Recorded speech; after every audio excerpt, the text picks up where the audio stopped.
Welcome to Email After Hours by SenderScore, powered by Validity.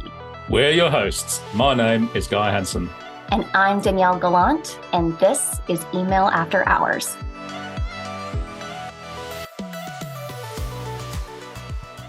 So many of our episodes are appropriately focused on topics that we know and love. We answer questions like how to create great email campaigns and what's new and exciting in the email ecosystem. And of course, we gather expert advice on industry-specific tips and tricks. But on today's episode of Email After Hours, we're talking about the people that make the magic happen. So what does it take to build a dream team? Imagine being able to gather the best marketers, the top designers, and the most passionate developers all in one place. Luckily, today's guest has accomplished just that.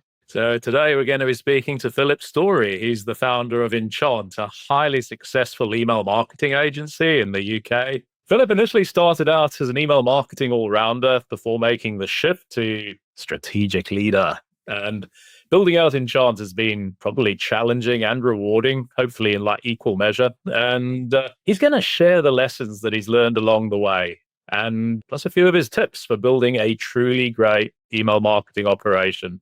Philip, it's so awesome having you here on Email After Hours today with myself and Danielle. Thanks for making the time to join us.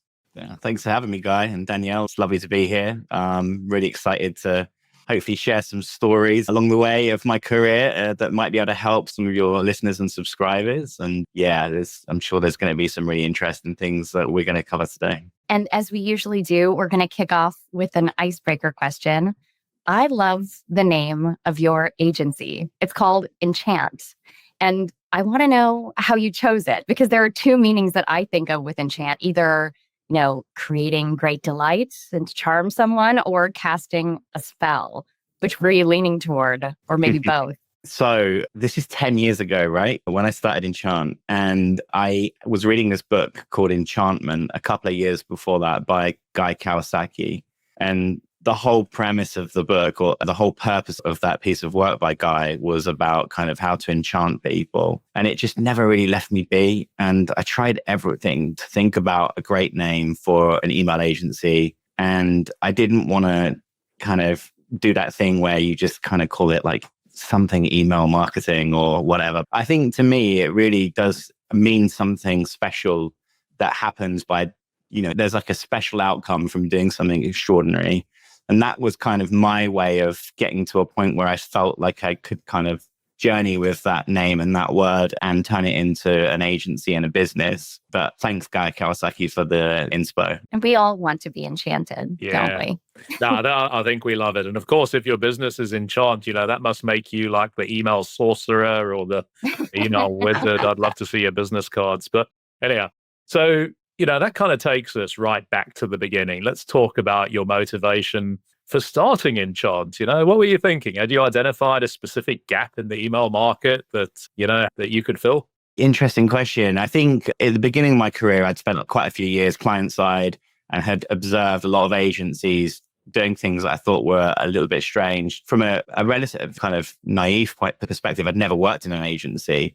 But I was always kind of curious, I wonder why that agency are kind of doing that. And they always seem to have budgets to do fun things, and they were always taking us to cool places. And I thought, it must be fun working in an agency. And then I spent 7 or so years in ESPs. And it was just every time we lost a client, and I was working in professional services in ESPs, and I was working in creative services. And every time we lost a client, it felt like the breakup that no one wanted, but they had to leave because they needed something from a different platform. And I was never really involved in the platform side of things. I was always involved in creative excellence or strategic planning and tactical improvement. So I thought, I don't really like the fact that I'm not in control of this. And, we're doing everything right. The clients are getting taken away from us. So I thought, that kind of feels like a reason to start something of my own, but I didn't feel ready. But the turning point was me heading over to San Francisco to see my CEO of the last ESP I was at. And I was super proud of this story. So we'd just hit £1 million worth of revenue globally in the first 6 months of the year. as this isn't an Enchant story. This is obviously a story from before I started. Bravo, either way. And I went into the CEO's office, and he was a good friend of mine as well. And I said, I'm so excited to tell you that we've hit this goal. And he said, just take a seat. And I thought, that's just weird. So maybe I sat on his sofa, and he put some music on, and he was like, look, Philip, I don't really care how much your team makes or doesn't make, as long as you don't cost us any money. Like, just help us retain clients. And as long as you're doing that and not costing us money, you're doing the right thing. And that was the thing that made me realize that I needed to start an agency in the email space that actually could just exist on its own, that didn't try to be a tech company, that would help marketers to improve the way that the effectiveness of their email marketing and just that. So that's how it started. And I finally got the courage to do it, because people told me for about 10 years before that to do it, and I just wasn't ready. But when you know, you know. Love it. Now, let me ask, because it was interesting listening to you talk about how agencies have that perception of fun. But I'm sure as you've learned, the reality is it's really hard work. There's blood and sweat and tears, as well as a little bit of fun. So, what are some of the key lessons that you've learned along the way? I've learned a lot. I mean, I've been working in this space for over 20 years. I do think that the most important thing is to seek first to understand, really try to understand the situation that you're going into, especially if you're working in an agency, because you can have 10 retail clients all working in the same subsector, and they're all going to be different. Like, one thing that works in one of those organizations might work a little bit somewhere else. But if you don't challenge yourself to look again and start from the beginning, you're only going to kind of regurgitate something that you've done somewhere else to a level of success, but it will never be as good as it was. Highly unlikely anyway. So that's the first thing. I think the other thing that just springs to mind is just focusing on too many metrics. It doesn't matter if you're just thinking about optimization or reporting, just too many metrics can absolutely kill you, right? And was there a specific turning point or moment that was crucial for Enchant's growth and success? When did you feel that Enchant had officially, made it, so to speak? I think personally speaking, it was when I could actually work and live on my own terms. I was always the guy in my last 3 or 4 roles that would get told off for working from home too much. And where is he? I think there was a period of about 2 weeks where I just didn't turn up in the office because I had so much client work to do. And so it was well intended, but that probably was when I realized again that I kind of needed to start something of my own that was set up where I could create my own set of rules around how it would work. And when I started Enchant, I knew that I wanted the agency to be fully remote, selfishly, so that I could live and work from wherever I felt happiest. And that was one of the first principles and values that I set for the company. So we have people in the agency that work and live all over the world. And we have one person who has lived in Puerto Rico, Boston, and has now resided in Portugal for the last 4 or 5 years. I was like, are you going to tell us that you're calling in from a yacht in the middle of the Mediterranean to do this podcast? I was always That's how I know I would have felt like I made it, for sure. My go-to place was Vietnam, in a really kind of beach bum village, actually. And it was nothing like a yacht, I can assure you of that.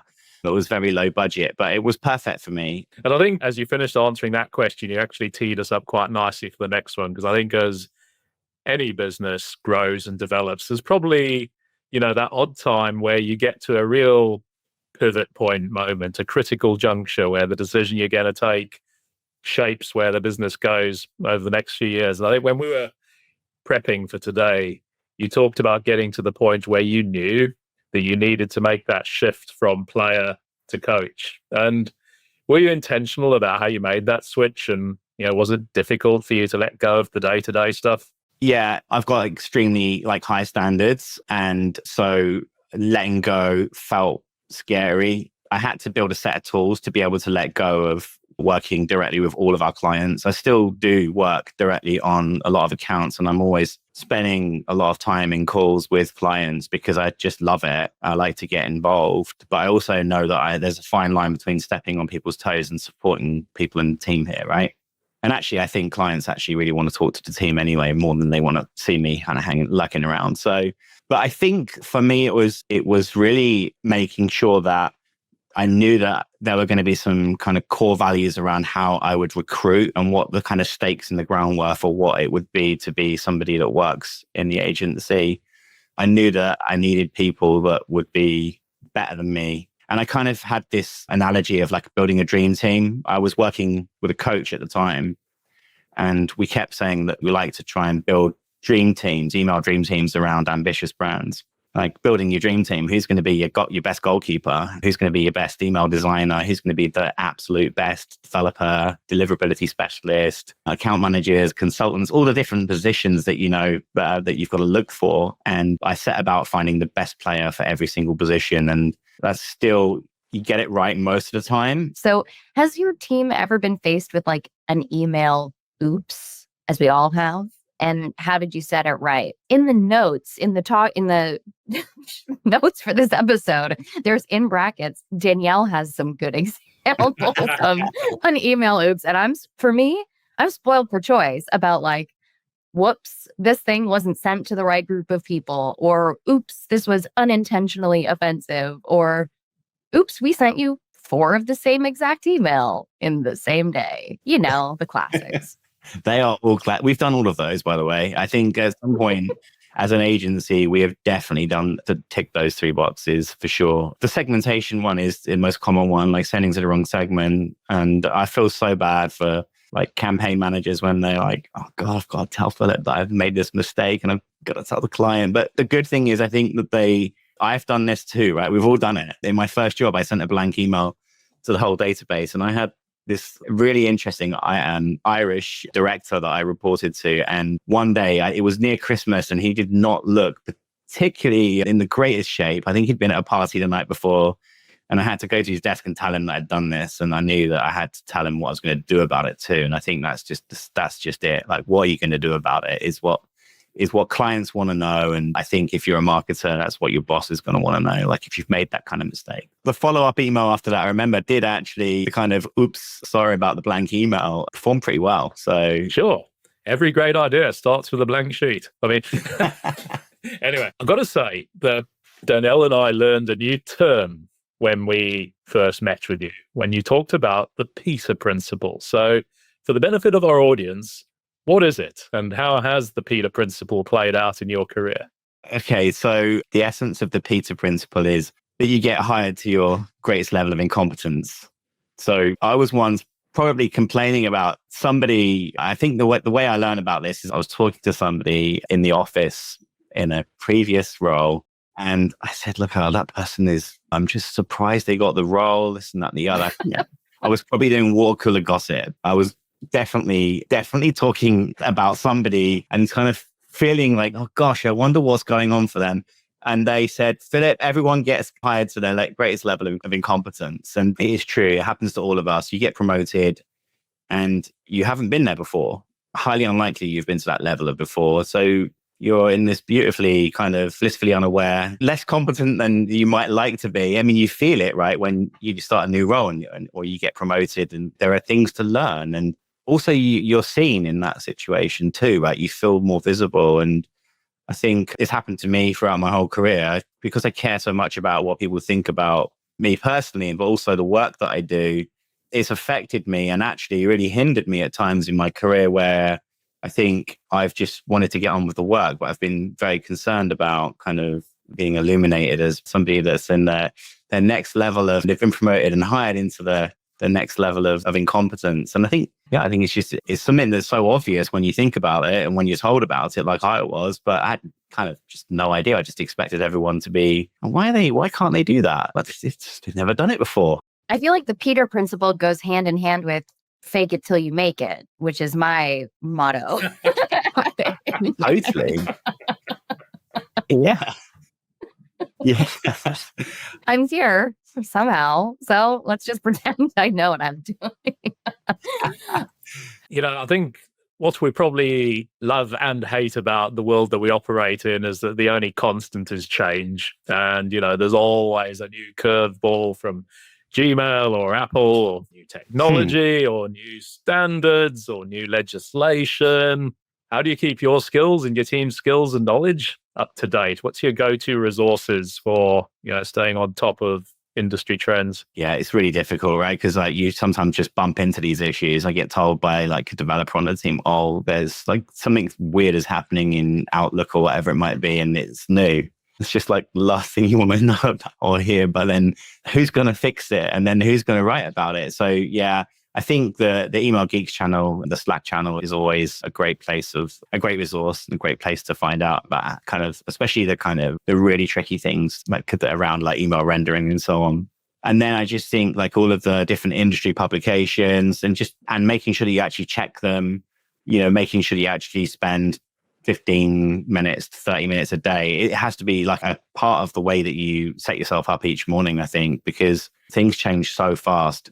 I mean, I've just spent like 3 weeks away from the business, actually having a proper like rest. And I've come back and there's just so many different things that I've missed because I've not been doing my daily education. And I think that's the most important thing, is just making sure that you do actually do it every day and that you are always checking through all the different kind of resources and so on. I think the other thing that we've done is built like a wiki as well, like an internal wiki for things that we know are, important updates, like so that everybody here can make sure that like, everybody here's actually found out about that update. And that definitely really helps too. And of course, the very reason that you're here with us today is that you and I met at an industry event and you told us what a huge fan of email after hours you are.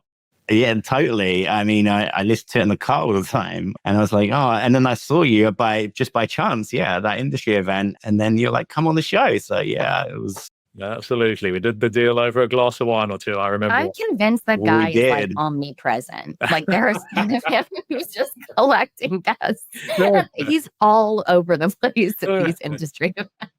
So we're going to start wrapping up this great conversation with a couple of closing quickfire questions. And I want to start with a fun one. And this is something that I feel like empathize with. What's the craziest customer request that you've ever received? We all have those unexpected asks, and I bet yours are pretty fascinating. I've got some good ones. Yeah. I'd say there are two that spring to mind that are based around budgets, right? So the first one was a client that said, can we have 3 months of service for free at the end of our contract, just because like we're a bit like delayed with some stuff? That was kind of interesting. We weren't delayed in delivering the work. They were moving platforms and needed to do some other bits. And yeah, so we said no to that. Probably the craziest though was I got a phone call once from a client who had to spend all of their marketing budget by the next day. Otherwise they weren't going to, yeah.